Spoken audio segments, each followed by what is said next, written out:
Hai, apa kabar semuanya saudara? Senang sekali saya Gideon Simanjuntak bisa kembali menghampiri layar gadget, layar TV, layar HP ataupun layar-layar yang lain saudara.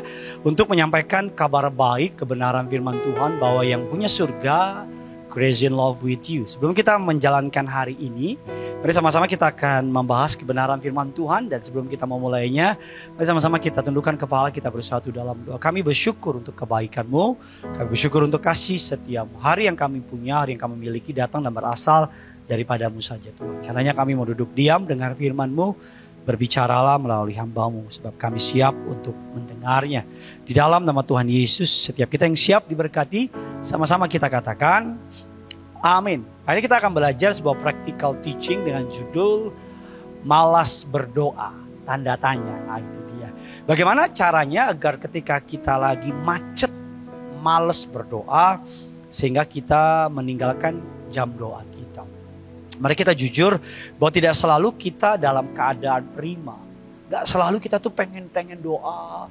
Ada kalanya kita tuh merasa doa, kita doa sih, tapi omongan kita, ya mari kita jujur lah, omongannya template gitu. Bahkan banyak orang doa tidur, doa bangun tuh doanya cuma sekedar karena gue Kristen aja gitu. Bukan doa yang hangat, bukan doa yang kita tahu lah kalau orang ngomong sama kita tuh pertanyaannya, omongannya yang gak ada hatinya di sana. Nah, kalimat doa itu bukan saja berkata-kata dengan mulut, tapi berkata-kata dengan hati. Tuhan tahu loh, kalau ketika kita berdoa, doa kita lagi pura-pura atau gak sungguh-sungguh di sana. Nah, ada kalanya kita bingung pokok doa. Ada kalanya kita bingung doa kita kepanjangan atau kependekan. Ada kalanya kita bingung bagaimana kata-katanya dalam berdoa. Tapi bisa juga kata-katanya gak bingung, kita gak takut kepanjangan. Tapi bisa juga kita lelah, kita capek banget gitu. Kita lagi capek, kita lagi stres. Sehingga ketika kita lagi capek, kita jadi malas berdoa. Atau ada kalanya juga kita ngerasa gak layak. Kita ngerasa, aduh gue lagi berdosa nih. Atau kita ngerasa, aduh ragu deh doa saya didengar gak. Nah Roma 8 ayat yang ke-26 dikatakan, sebab kita tidak tahu bagaimana sebenarnya harus berdoa. Tapi Roh Kudus di dalam kita yang mengerjakannya. Oleh karenanya Alkitab mengajarkan bahwa Tuhan selalu mendengarkan doa kita. Mazmur 65 ayatnya yang ketiga.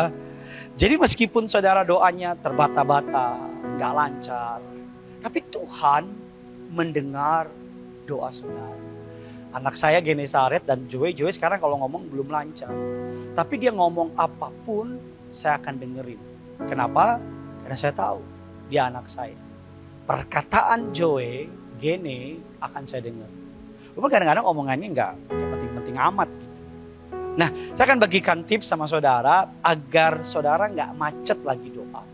Agar saudara lagi capek, bengong, ragu atau apapun itu, saudara bisa tetap berdoa. Yang pertama, beberapa tips yang mungkin bisa dicoba berdasarkan pengalaman saya. Yang pertama Lukas 5 ayat yang ke-16 dikatakan Yesus sering mencari tempat sepi untuk berdoa. Sepi di sini bukan berarti nggak ada orang, tapi sepi di sini artinya tenang. Makanya saya tuh suka banget doa tuh. Kadang saya set up, kadang oleh anugerahnya Tuhan bangunin saya jam 3, jam setengah 4. Itu doa kayaknya enak bang. Ada istri saya di samping, ada anak saya, tapi mereka sudah tertidur. Sehingga saya punya private time with God. Jadi doa gak perlu tempat yang mewah, yang gede, gak perlu naik ke gunung. Tapi yang penting tenang. Saudara bisa tenang. Saudara bisa fokus sama Tuhan. Cari waktu yang tenang. Ketika saudara punya waktu yang sepi, tenang, maka saudara bisa berfokus kepada Tuhan.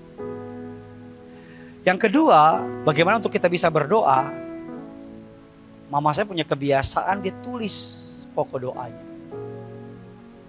Jadi tulis itu membuat kita berpikir. Jangan hanya tulis list belanjaan. Jangan hanya nulis diary atau diary. Diary mah sakit perut saudara ya.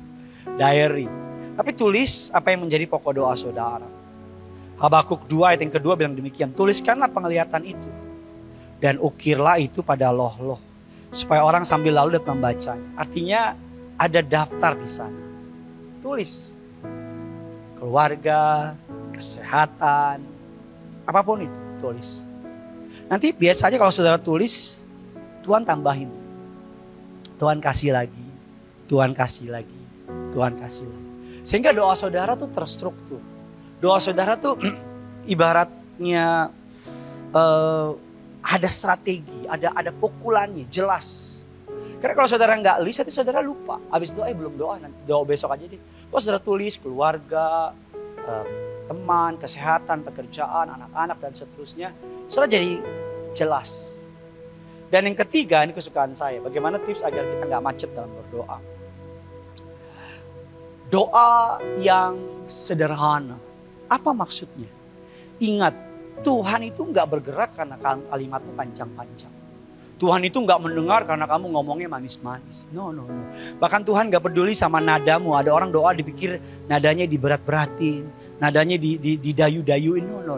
Tuhan bukan manusia yang bisa kita tipu dengan kalimat yang manis atau kalimat yang terkesan lebih berat atau apa. Doa sederhana. Contoh Matius 6, 9 dan 13 mengenai doa Bapa kami. Di sana doanya sangat sederhana. Bapa kami yang di surga. Bicara mengenai akses kita anak dia Bapa. Bicara mengenai sebuah kedekatan. Bicara mengenai sebuah struktur yang bagus. Bapa kami yang di surga. Dikuduskanlah namamu. Datanglah kerajaan. Jadilah kehendak di bumi seperti di surga. Jadi Tuhan dimuliakan, memanggil dia Bapa, kerajaannya at the first place, ya kan? Datanglah kerajaanmu, jadilah kehendakmu di bumi seperti di surga. Berikanlah kami pada hari ini makanan kami yang secukupnya, meminta kepentingan pribadi kita, keperluan kita, pekerjaan, kesehatan. Ya kan saudara, berikanlah kepada kami makanan kami yang secukupnya, dan janganlah membawa kami ke dalam pencobaan. Meminta bahwa kita menjadi kita nggak mampu dalam hidup ini. Kita nggak sanggup dalam pencobaan kalau bukan Tuhan yang menolong. Janganlah bawa kami ke dalam pencobaan dan lepaskanlah kami daripada yang jahat. Ampunilah kami seperti kami mengampuni orang yang bersalah kepada kami. Jangan bawa kami ke dalam pencobaan, lepaskan kami dari yang jahat. Karena Engkau yang punya kerajaan, kemuliaan, dan kuasa sampai selama-lamanya.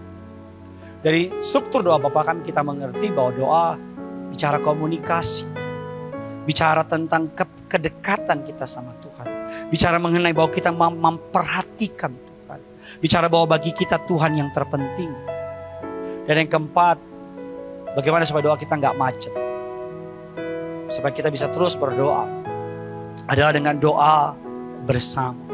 Matius 18 ayat ke-20 mengatakan, sebab di mana 2-3 orang berkumpul demi namaku, di dalam namaku di situ aku ada.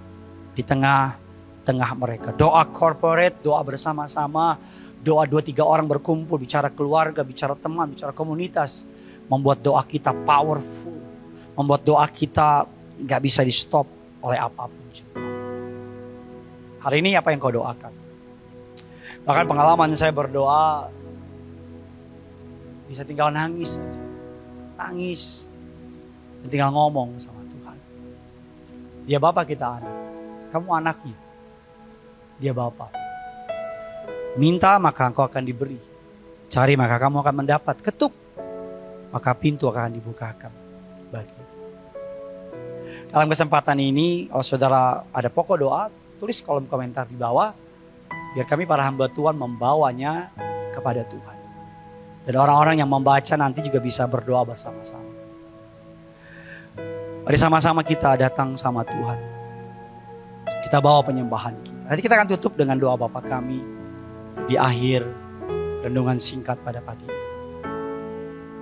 Haleluya.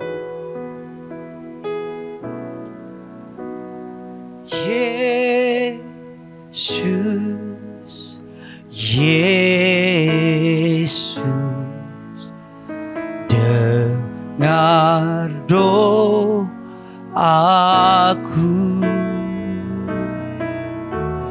Janganlah Tuhan lalui, jawab doaku. Yesus, Yesus, Yesus, Yesus, dengar doaku. Janganlah Tuhan lalui. Jawab doaku. Sambil angkat tanganmu, katakan Yesus, Yesus, Yesus, Yesus, dengar doaku. Janganlah Tuhan, janganlah Tuhan lalui. Jawab doaku. Janganlah Tuhan lalui. Janganlah Tuhan lalui. Jawab doaku. Saya berikan saudara Bapak berasa untuk berdoa sama Tuhan. Apa menjadi pergumulanmu, naikkan kepada Tuhan. Ya Tuhan yang menjawab doa. Sebelum kau berangkat ke kantor, ke sekolah, ke rumah, naikkan doamu sama Tuhan. Sebab bagi Allah tidak ada perkara yang mustahil. Lukas 1 ayat yang ke-37.